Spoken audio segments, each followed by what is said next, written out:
is CGTN, China Global Television Network.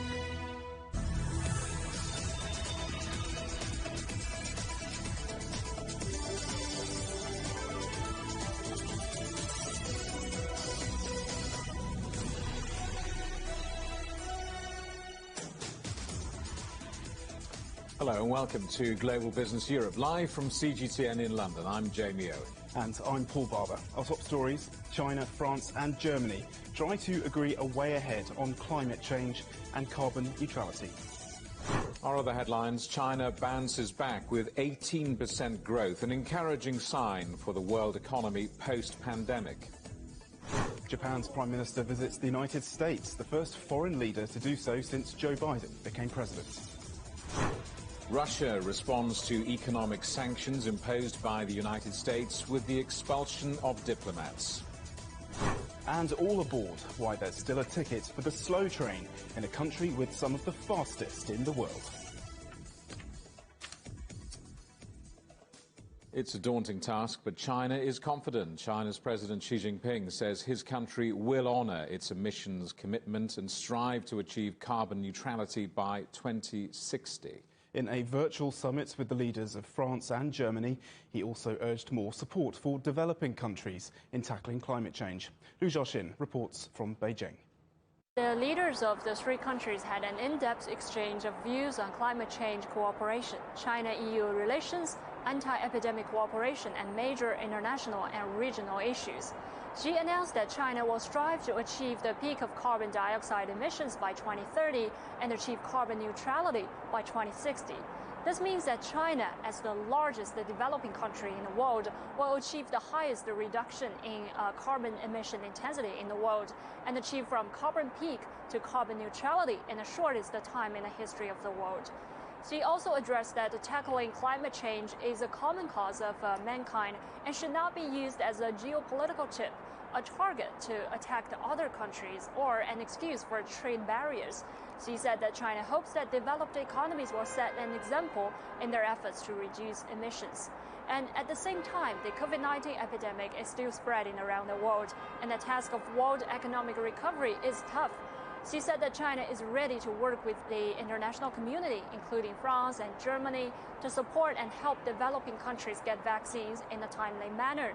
In addition, China is willing to cooperate with the International Olympic Committee to provide vaccines to athletes preparing to participate in the Olympic Games. The leaders of the three countries agreed to adhere to multilateralism, fully implement the Paris Agreement, and jointly build a fair, equitable, and win-win global climate governance system.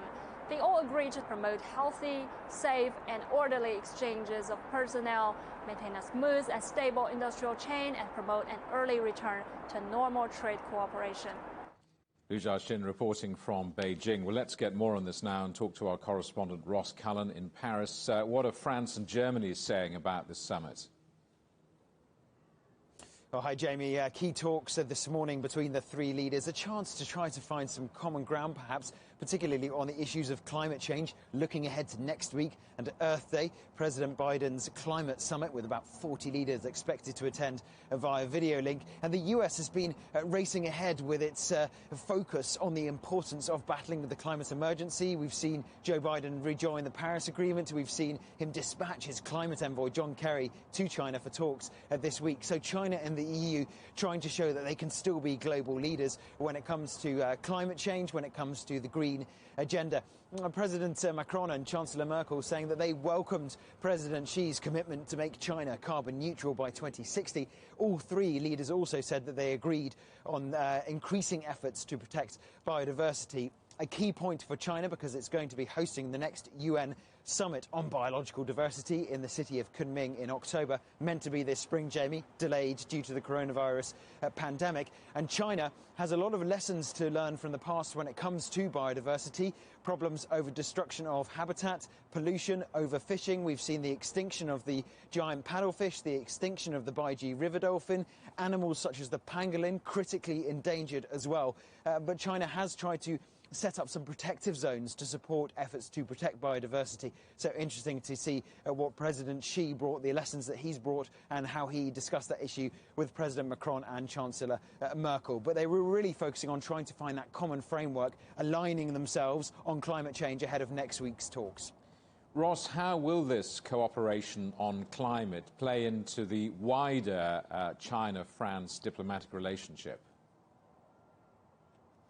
Well, Jamie, both countries are permanent members of the United Nations Security Council. Both countries are key players on the world stage, and battling the climate emergency is a key priority for Emmanuel Macron. He has made the ecological transition and supporting a green recovery from the coronavirus pandemic one of his top priorities. President Xi in China also one of his top priorities, and showing that China can lead the way.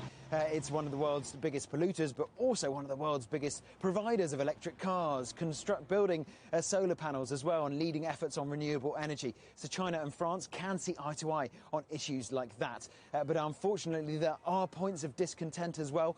After the success of securing that huge trade deal between EU and China in January, in March, we did see the imposition of sanctions by the EU on China over human rights abuses in Xinjiang, and then reciprocal sanctions imposed by Beijing on certain lawmakers in Brussels. So there are areas where they do not see eye to eye, but there are areas where they can find common ground, such as battling the climate emergency. Ross Cullen in Paris, thank you very much. Well, Lutz Weischer is the head of policy Berlin at German Watch, an NGO based in Bonn. He says cooperation between China and the European Union is critical in combating climate change. China is simply the world's largest emitter of greenhouse gases, which means that the goals of the Paris Climate Agreement will not be achieved unless China does missionary climate protection. That is why China is important for the topic. In comparison, Germany is of course a smaller country. But within the EU, Germany is a very large and economically strong country with a large auto industry and a large energy sector.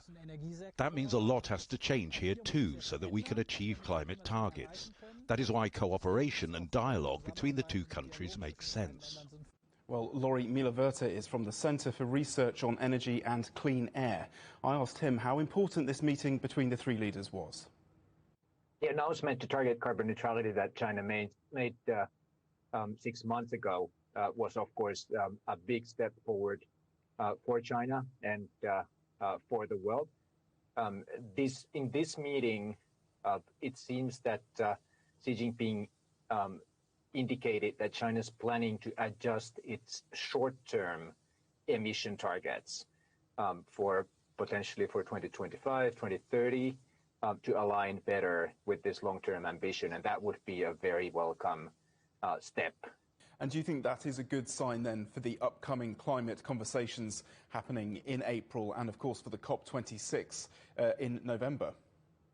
There's a lot of momentum building internationally. You have the European Union, United Kingdom, Japan, South Korea setting targets for carbon neutrality by 2050. The Biden administration has come in with an ambitious agenda, and several developing countries across Asia have adjusted down their plans for new coal-fired power plants. And of course, the big one, China's target for carbon neutrality by 2060. So there's a lot of movement around the world, and if the European Union and China can agree to build on this momentum, that's really building up to a potentially successful summit soon, and the international climate negotiations at the end of the year in Glasgow. Now, we've heard that China's coal output actually rose more than 16% in the first quarter. How challenging is it for China to maintain its economic growth and meet its own emissions targets? It was already clear when Xi Jinping made the announcement of targeting carbon neutrality that the short-term trends in China were going in the other direction. Emissions were rising, the economic policy response to the shock from COVID-19 was leading to increased emissions. So this was the backdrop against which Xi Jinping committed to aim for carbon neutrality. I would argue that for China's longer-term economic success, reducing reliance on heavy industrial sectors, reducing reliance on construction projects to drive economic growth, and shifting to an economic model that is more based on private consumption, services, high-tech sectors will in fact be beneficial. So there's also synergy between the climate goals and the economic transformation that China's been talking about for quite a while. US climate envoy John Kerry is in Shanghai for talks ahead of next week's Environment Summit hosted by President Biden. Washington and Beijing say they hope to cooperate on drastically cutting emissions. Yes, scientists warn that without an agreement between the world's biggest polluters, there's little chance of averting dangerous climate change. Nathan King reports. While Washington and Beijing may have many differences, the biggest threat to mankind and the planet's future is one area they can agree on and have cooperated on. President Xi and then President Obama's September 2015 deal on climate change in Beijing paved the way for the historic climate accord 3 months later in Paris. Key to that deal was then US Secretary of State John Kerry, now the United States Special Presidential Envoy for Climate, and Xie Zhenhua, China's then climate envoy, who has recently resumed the post. It is they who will drive the Shanghai talks, and they have a reportedly very strong personal relationship. Momentum for this renewed cooperation was fueled by both Xi Jinping's address to the United Nations General Assembly last year, when he pledged net carbon neutrality for China by 2060, much earlier than expected, and also the victory of Joe Biden in last year's presidential election. The new administration has rejoined the Paris Climate Accord and has proposed hundreds of billions of dollars for new green infrastructure. For the US, this is about competition with China too. President Biden has famously said Beijing is eating Washington's lunch when it comes to the efficient industries of the future, a point echoed recently by the new US Transportation Secretary. We have to make a decision about whether we're content to be left behind or whether we actually want to remain number one. And for my dime, there's no good reason why we should settle for less, why we should be content. That it's nothing against Chinese citizens, but I'm not content that a Chinese citizen can count on a dramatically better standard of, let's say, train travel. It's not just trains. China's enthusiasm for electric vehicles and domination of the lithium battery supply chain has meant the US is years behind on this key technology. First, we can see a huge demand for vehicles in the market. And second, people are very optimistic about the market environment for electric vehicles. They believe electric cars will mean less pollution for the city. In the US, meanwhile, the most popular vehicles are large gas-guzzling trucks that are a backward step in the fight against climate change and efficiency. Well, just a week after the all-important talks in Shanghai currently going on, the White House will lead a virtual summit on Earth Day of world leaders targeting climate change. It's all part of the Biden administration's attempt to regain US leadership when it comes to an issue that they admit themselves that China has been filling the gap after the past 4 years of the Trump administration. But with US-China relations as they are, it might be competition when it comes to the energies of the future and climate change that might work even better than cooperation going forward. Nathan King, CGTN, Washington. New Zealand has become the first country in the world to introduce climate impact transparency laws. This means financial firms like banks will have to reveal the impact their investments have on the environment. The country wants to become carbon neutral by 2050 and says the financial sector needs to play its part. Well, let's talk to Chris Dodwell, who's Head of Policy and Advocacy at Impacts Asset Management. Chris, good to see you. First question, how is this all going to work in practice? So what the New Zealand government has done is they're introducing legislation that will make climate-related disclosures under the Task Force for Climate-Related Financial Disclosures recommendations mandatory for certain financial sector organisations. And it's going to be overseen by the Financial Markets Authority with an external audit board overseeing the kind of the quality of the statements. And the TCFD recommendations are pretty clear in terms of what they need to cover. So they need companies will need to explain the governance arrangements that they've put in place in order to ensure that climate risks are taken on board, the strategies that they're using to do that. They'll have to explain how they've integrated this into their normal risk management procedures for investors. And then they're going to have to show what targets and metrics they're putting in place to monitor adoption. Now, we know from corporate tax evasion, unless this is an international agreement, road corporates will simply move operations to low regulation environments, won't they? Well, I think what we're seeing on TCFD, which is the kind of shorthand for this climate risk reporting, is that this is actually a thing that countries are moving towards pretty universally. So the UK already has announced a roadmap for regulation that's going to run from now until 2025, with various different parts of the economy coming into it. The US SEC has launched a consultation last month that's basically asking all regulated entities to come up with proposals to them on how disclosures should run. And we're already seeing lots of regulation coming through in Europe as well. So I think it's going to be pretty difficult to just shift your way out of this. And actually, the other thing I think that's really important is that the financial sector is itself welcoming it. You've got a risk here that currently is undisclosed, and at the moment, that's not a situation that your financiers want to be in. They want to have a good understanding of the risks that they're exposing their clients' money to. Do we know what the penalty might be for corporates breaking the New Zealand law? So the first reading of the legislation is going through Parliament at the moment, and I think, to be frank, the detail of that will probably be negotiated. It looks like it's going to come through and will start to have effect in 2023. But with the Financial Markets Authority on board, it's likely that they will, they'll have proportional penalties, and this is not something that you want to be cutting across the regulators on. Splendid to be optimistic and all that, but there are loads of people around the world who invest in tobacco companies, child labour, alcohol, arms. Do you really think that customers in huge numbers will divest from corporates who fall short? Well, at Impax, our entire mission is basically to put our clients' money into companies that are going to take advantage of the opportunities arising from the transition to a sustainable economy. And we have had a huge amount of interest in recent years over this issue.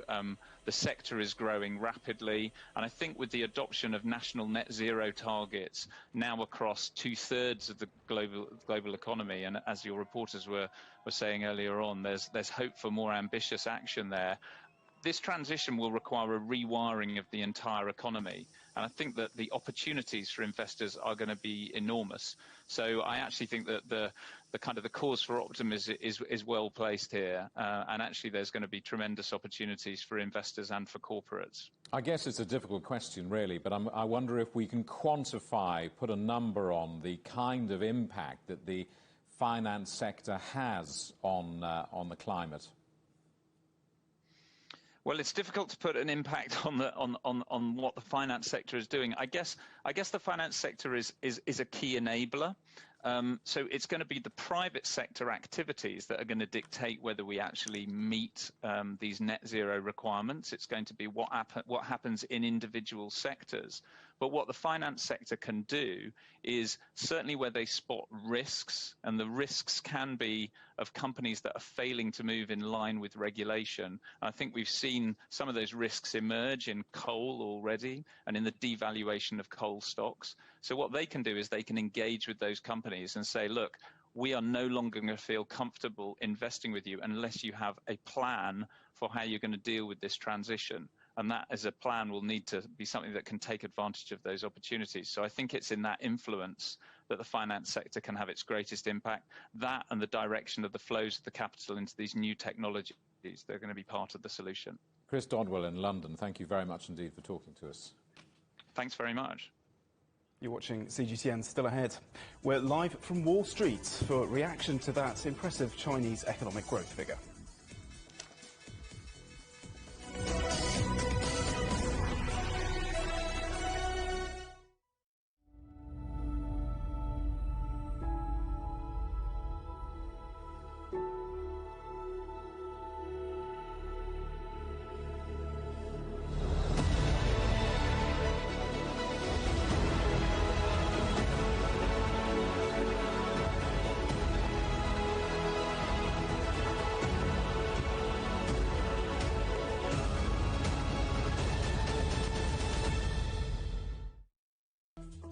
Search CGTN Europe wherever you get your podcasts to subscribe to the Agenda podcast. The Agenda with me, Stephen Cole, always gets to the heart of the story.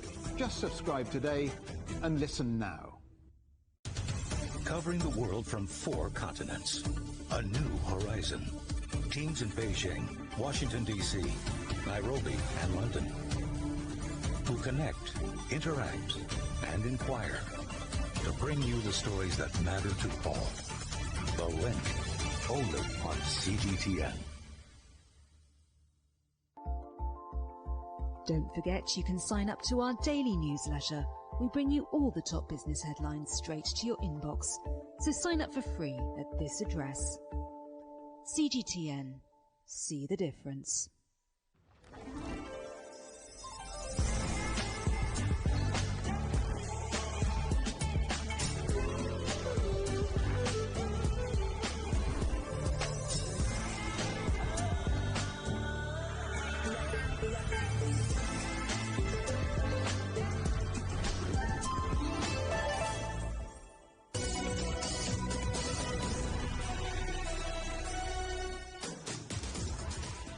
And welcome back to Global Business Europe.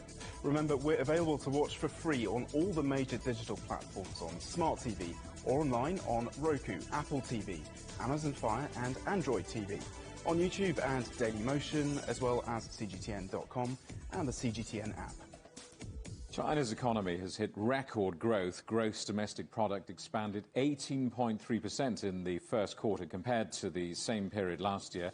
This is the biggest jump in GDP since records began back in 1992.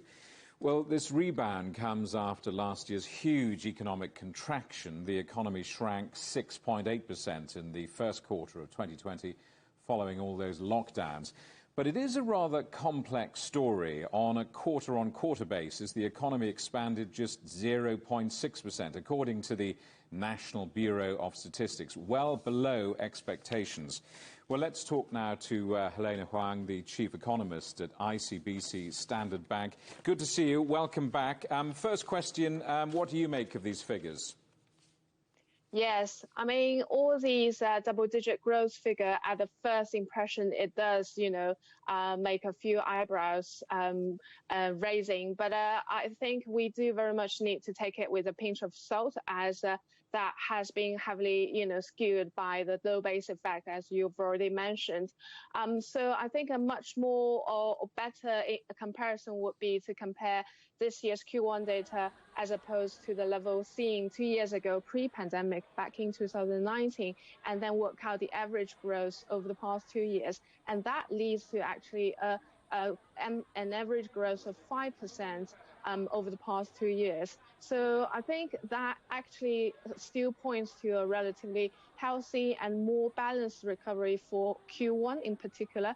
And in addition to the GDP growth itself, we are actually seeing some further improvements also coming through, not only from services sectors, but also consumption as well. So that's, again, also, I think, all in all, pointing China actually is gaining a much more solid footing in Q1. And it has already, fair to say that it has already recovered from the pandemic shock last year. Okay, China's National Bureau of Statistics, responsible for chucking out all this data, says COVID is still spreading globally, and the international landscape, it goes on to say, is complicated with high uncertainties and instabilities. I mean, they are sounding a cautionary note about what's to come.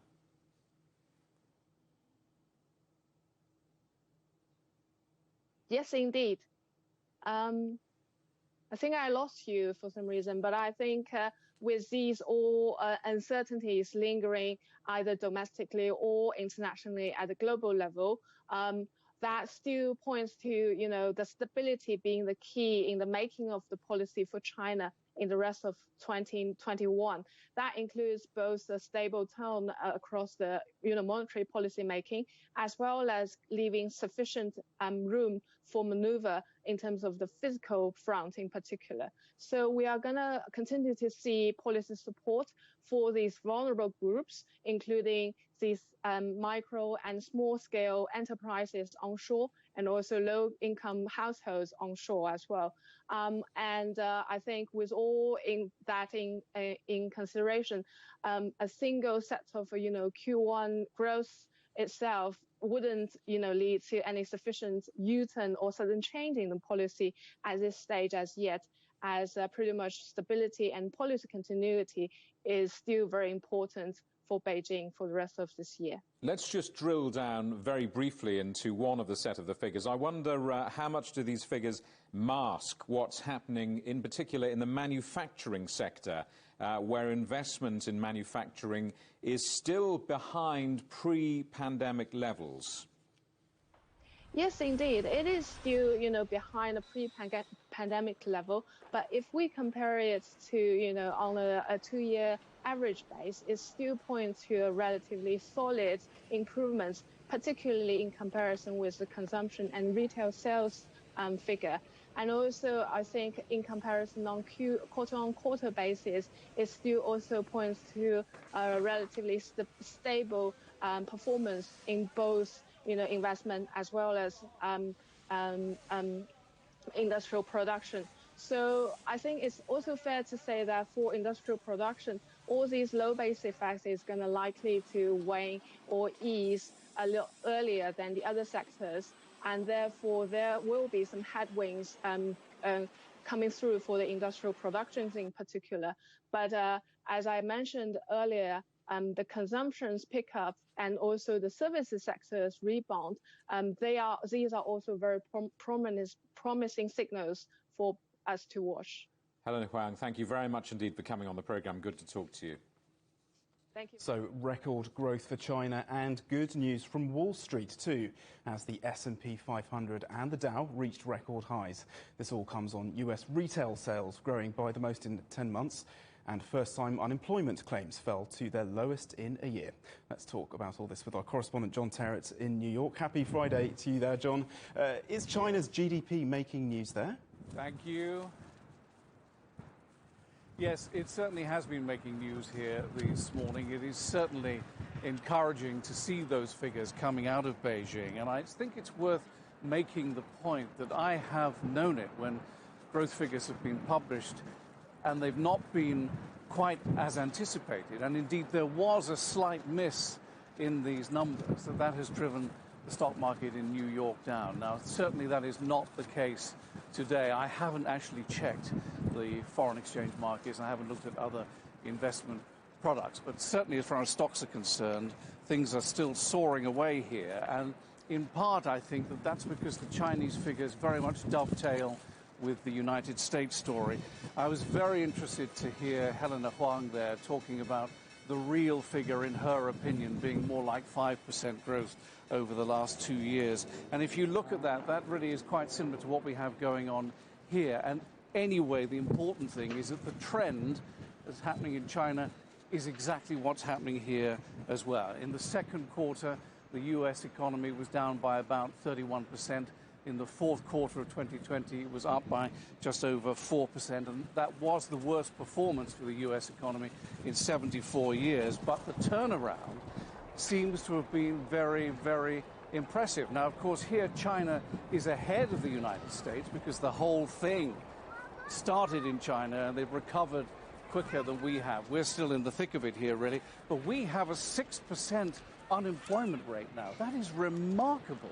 When you think that this time last year we were staring at an unemployment rate of around 20%, and the weekly jobless figures that came in yesterday, 576,000, that's now in the 500,000 rather than the 700,000 and 900,000 level where it has been for many, many weeks. So it's still a bad figure, but it's an indication of a real improvement, things here in the US economy.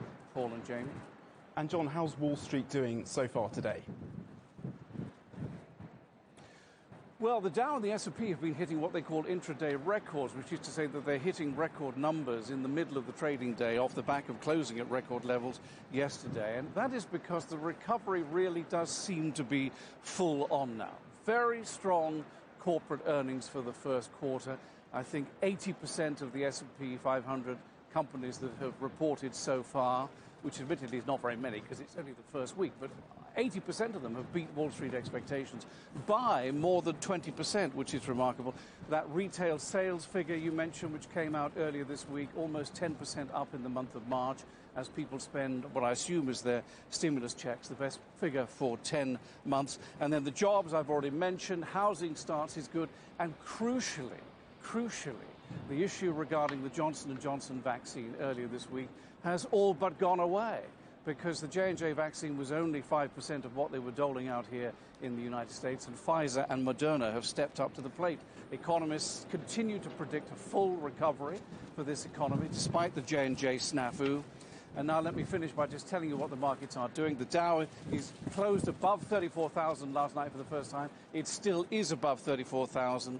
The Nasdaq's down a bit today, but the S&P 500 is ahead by 1/5 of 1%. And just a quick word about Coinbase. We did that story earlier in this week. Coinbase is ahead by 3% today, even though most of its business is based around Bitcoin, which is down 2.6% because Turkey has banned cryptocurrency dealing in that country because of what it sees as the downside. And that was the point I was making earlier this week when we were talking about Coinbase. You know, the stock is up today. Very real risk still involved with anything to do with crypto. And Turkey seems to be proving the point today. Jamie and Paul? Many thanks, John. John Terrett in New York. Oil prices have moved above $67 a barrel, gaining for a fifth consecutive day as signs of recovery in China and the United States fuel stronger demand. The world's three major oil agencies have now all increased their demand estimates for 2021, with the outlook forecast to improve as lockdowns are lifted. A Hong Kong court has sentenced media tycoon Jimmy Lai to 14 months in prison for unauthorised assembly. That's after he pleaded guilty to charges for attending large-scale rallies in 2019. He also faces 6 additional charges, including 2 under the national security law. Lai was sentenced alongside several other activists.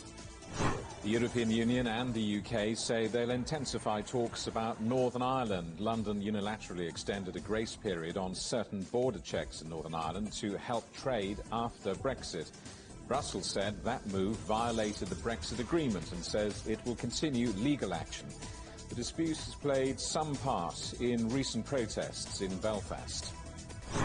The German car giant Daimler says that its first quarter results will beat expectations. The parent company of Mercedes-Benz has released key figures 1 week ahead of schedule. The firm says sales have been strong, especially in China. Australia's federal court has ruled that Google misled customers about personal location data collected through Android mobile devices. The tech giant had wrongly claimed it could only collect information from the location history setting on user devices between January 2017 and December 2018.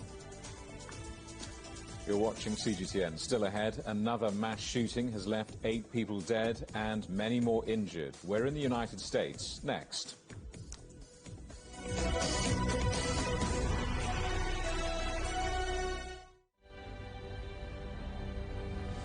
More than 100,000 people in Italy have now died from COVID-19. The vaccination programme offers some hope for the future, but intensive care units are near capacity. The Spanish government is hoping to vaccinate over 1 million people by next month. Living in Germany are struggling with their mental health. Hungary is supplementing the EU's vaccine rollout, buying doses from Russia and China to speed up the process. 4 million people have tested positive in France. After a grim winter, the promise of a spring bloom that could mean freedom for millions.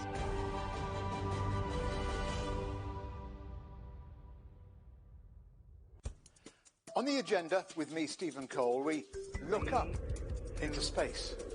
We look down into data. We look at debt. We look at politics. We look at opioids, climate change. We look at all the issues that really matter around the world. But you matter too. We want to tell the stories you want to see and hear about. Make it your agenda.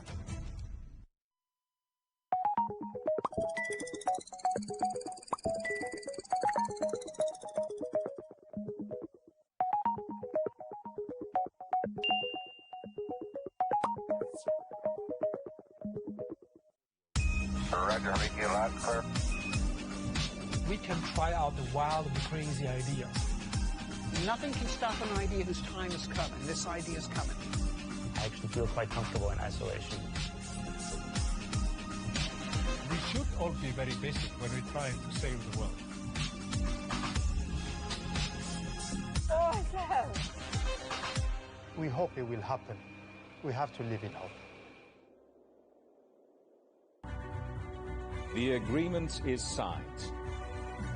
But what is the real deal now the UK has left the EU? For trade, for business, for the city, for ordinary people. Make sense of Brexit with CGTN.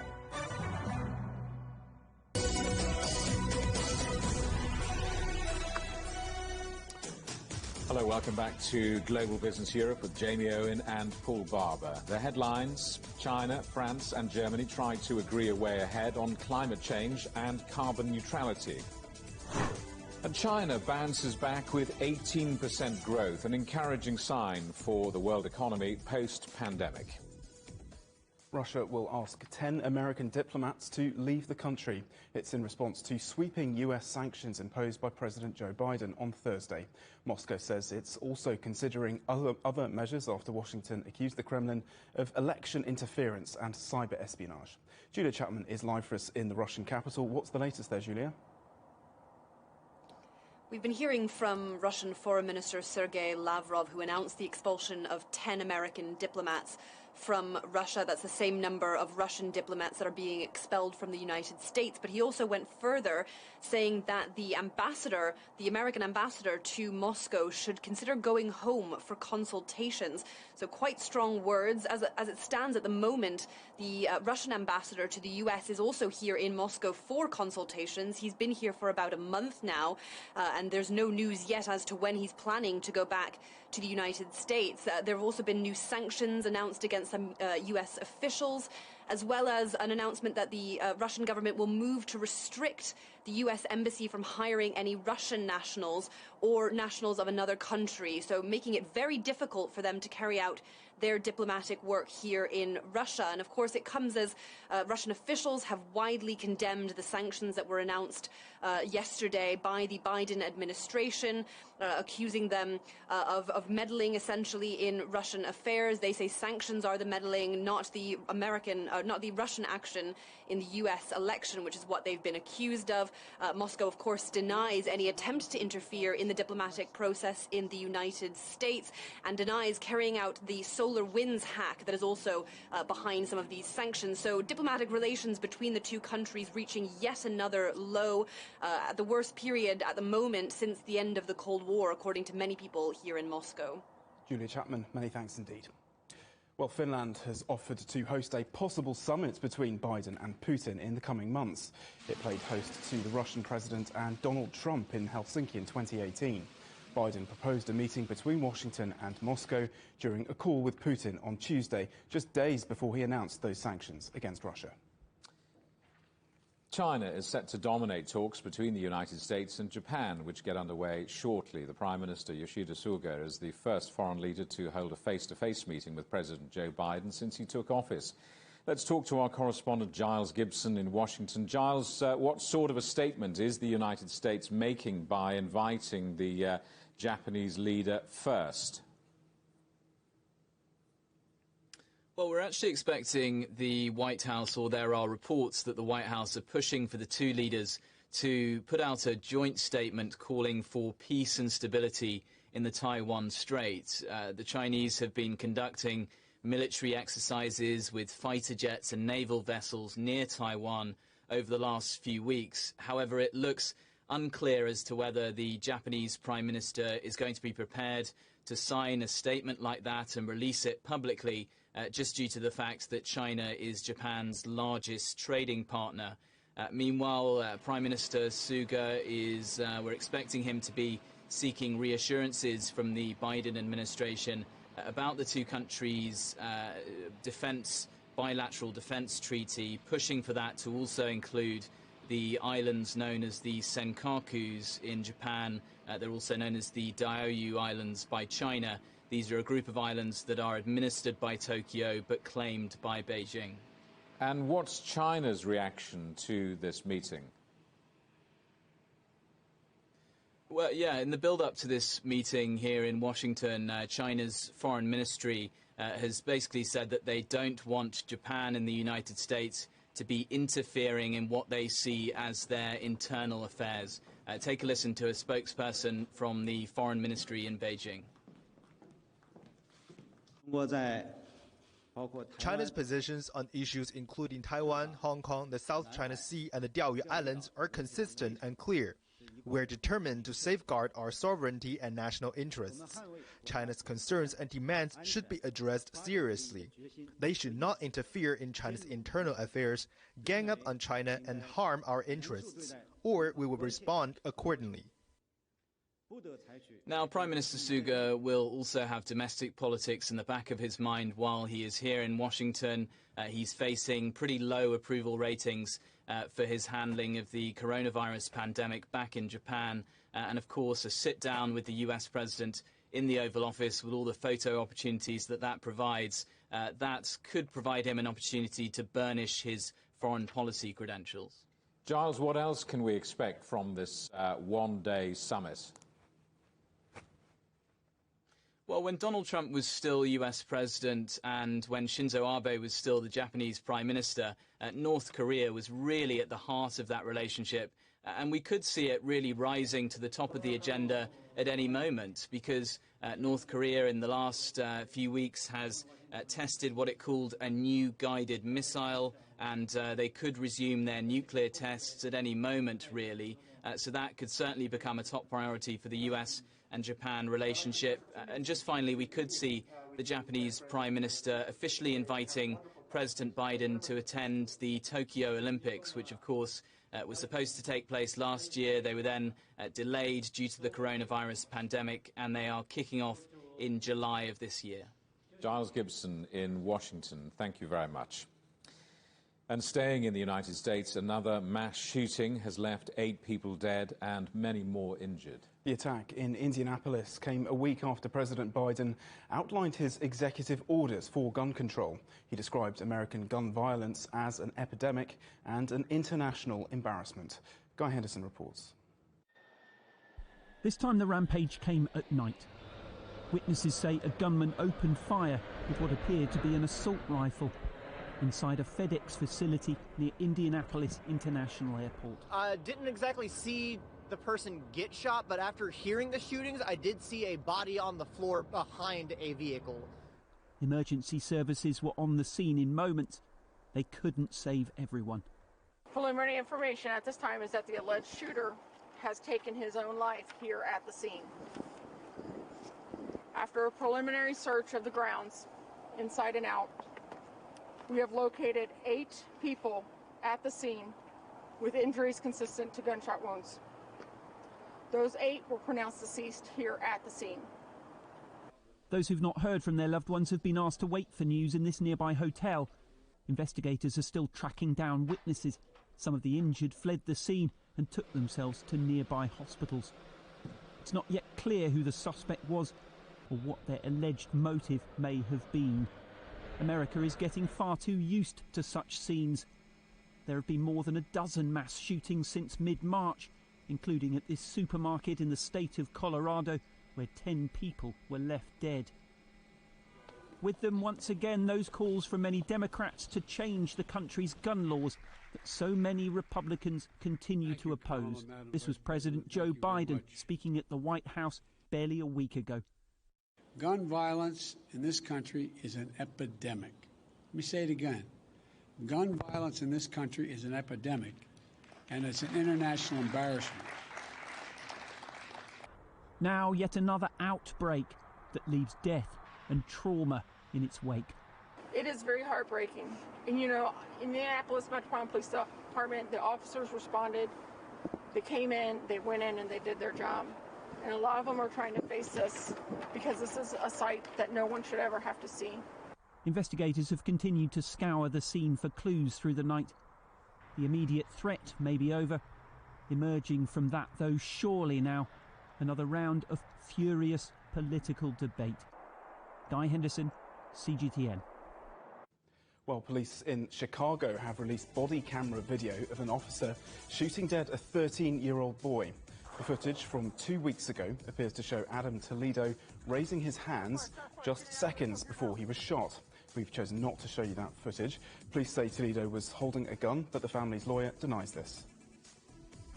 Well, tensions in the United States over policing justice and race are at boiling point. On Monday, closing arguments will be heard in the trial of the former Minneapolis police officer Derek Chauvin, charged with the murder of George Floyd. And just kilometers from the courthouse, a 20-year-old black man was killed on Sunday during a traffic stop. Iran's nuclear chief says the country has enriched uranium to 60% for the first time. Tehran says the move is retaliation for sabotage at one of its facilities on Sunday. Negotiators have been trying to revive the Iran nuclear deal this week in Vienna. Opposition leaders in Myanmar say they formed a unity government to remove the military from power. The country has been rocked by violence since the takeover of the elected government. One monitoring group says more than 700 people have been killed in the last few months. A surge of COVID-19 cases in Japan has prompted reassurance from Tokyo's Olympic chief. She says the Games this summer will be safe to attend. Japan's fourth wave of infections is casting a cloud over the forthcoming Olympics. Many are saying the event should be postponed or even cancelled. Germany, France and Ukraine are urging Russia to withdraw troops gathering near the Ukrainian border and in Crimea. Ukraine's leader, Volodymyr Zelensky, has held talks in Paris with President Emmanuel Macron and German Chancellor Angela Merkel via video link. The three countries expressed concern over Russia's military build-up in recent weeks and called for Moscow to de-escalate. Well, for the background to events in Ukraine, where military drills are being held by Russian troops massing in border regions, go to our website at europe.cgtn.com, and don't forget you can also see more on our Facebook and YouTube channels. You're watching CGTN. Still ahead. All aboard. Why there's still a ticket for the slow train in a country with some of the fastest in the world.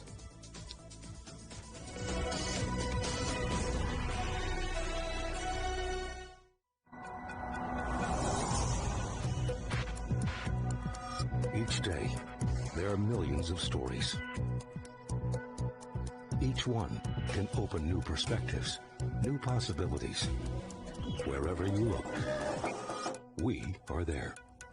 To see, discover, explore. We put the pieces together to find what really matters to you.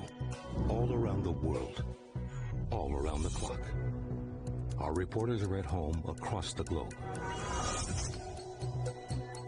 From our headquarters in Beijing and production centers in Washington, Nairobi, and London, China Global Television Network. Stories from across the globe, reaching people across the globe. CGTN. See the difference.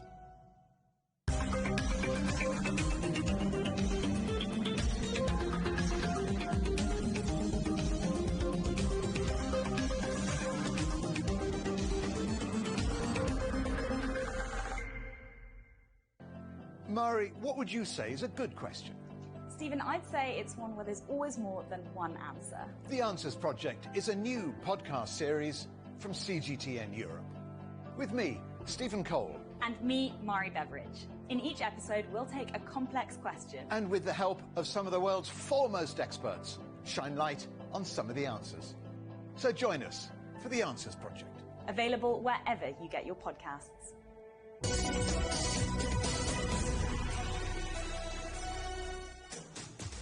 Welcome back to Global Business Europe.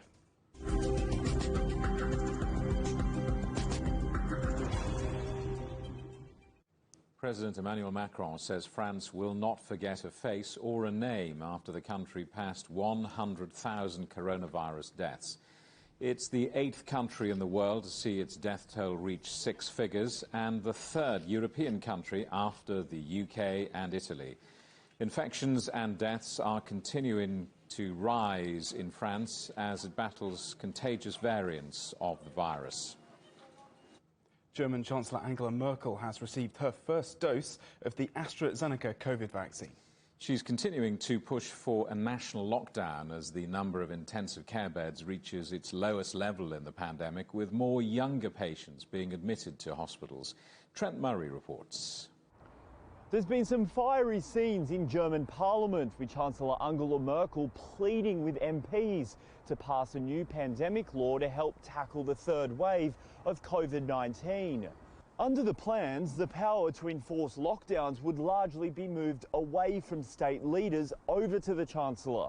Her justification for such a dramatic shift in authority is the huge spike in COVID-19 cases, which Germany has seen in recent weeks. Experts say that inconsistent rules, which vary from state to state, are having an impact on the country as a whole, and they've called for a clear, consistent approach. Proposed plans for a nighttime curfew are proving the most controversial, though. Some MPs say such restrictions go too far in infringing on people's personal freedoms. But Merkel's response is that it's necessary, given the health emergency. Auch eine Vielzahl anderer Staaten. Many other countries such as Great Britain, Ireland, France, the Netherlands and Portugal have introduced curfews. Why are these countries doing this? And by the way, in some instances, significantly more restrictive than we are planning it. And why is this measure part of our draft bill? Because fighting the pandemic must always be about reducing contacts and mobility. Given Merkel's coalition government enjoys a sizable majority, it is expected that the laws will pass. But the entire process has exposed how cracks have now emerged in a country which won wide praise for its handling of the first wave of the pandemic. The final hope for Merkel now is that one final heave could just help protect Germany's hospital system until vaccines reach enough of the population. Trent Murray, CGTN, Frankfurt. Chile says China's Sinovac coronavirus vaccine is 67% effective in preventing symptomatic infections. Chile's government announced the results after inoculation campaigns in the country. It's the first real-world study of the jab, which examined its effectiveness in 10 million people. The indicated effectiveness is higher than a previous clinical trial in Brazil, which was 50.4%. China has developed the largest high-speed rail network in the world. But in some remote areas, old-fashioned slow trains are still in operation, extending an economic lifeline to many communities. Yang Jinghao reports. This man is taking his sheep to a neighboring county for sale.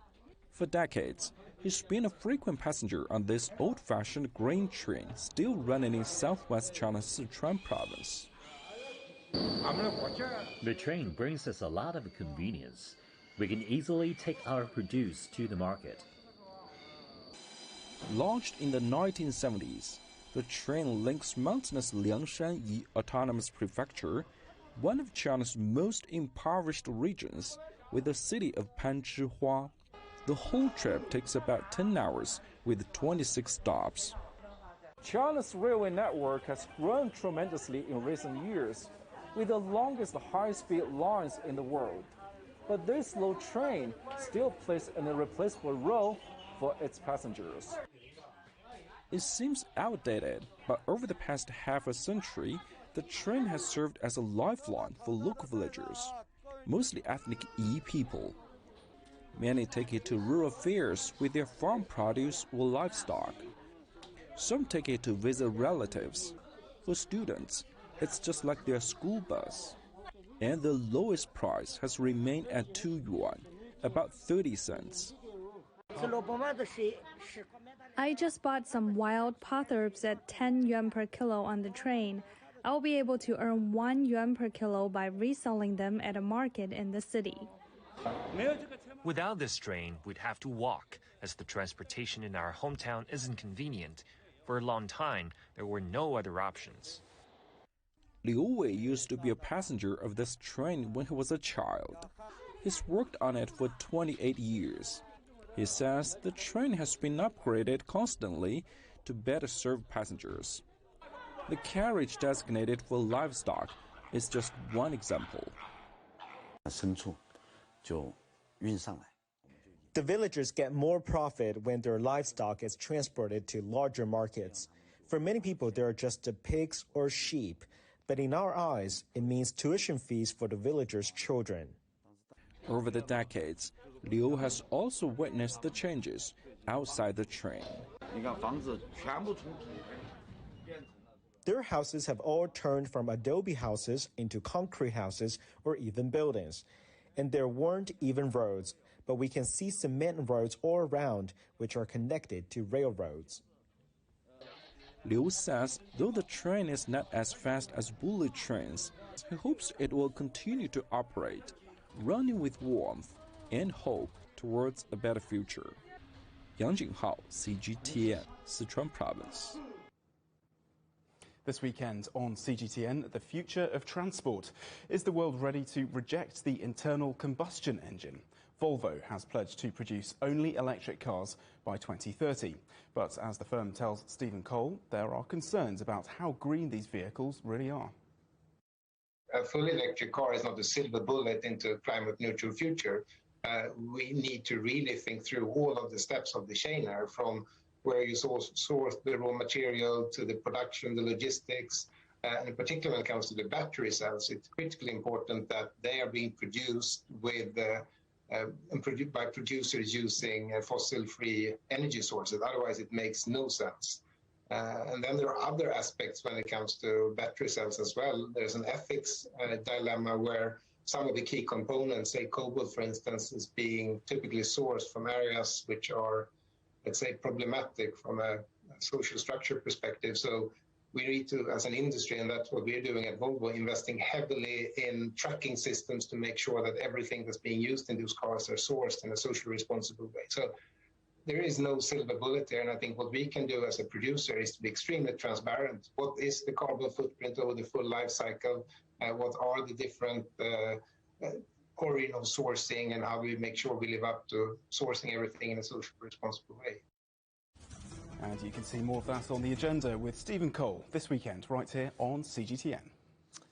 The headlines again. China, France and Germany tried to agree a way ahead on climate change and carbon neutrality. And China bounces back with 18% growth, an encouraging sign for the world economy post-pandemic. And that is Global Business Europe. Thank you for watching. More on all of our stories at europe.cgtn.com, and do follow CGTN Europe on Twitter, Facebook and Instagram. And we're on smart TV apps like Roku, Apple TV, Amazon Fire and Android TV. Also on YouTube and Dailymotion, as well as CGTN.com and the CGTN app. Coming up next on CGTN, it's Africa Live. We'll see you again tomorrow, same time, same place. From all of the team in London, it's goodbye. Bye-bye.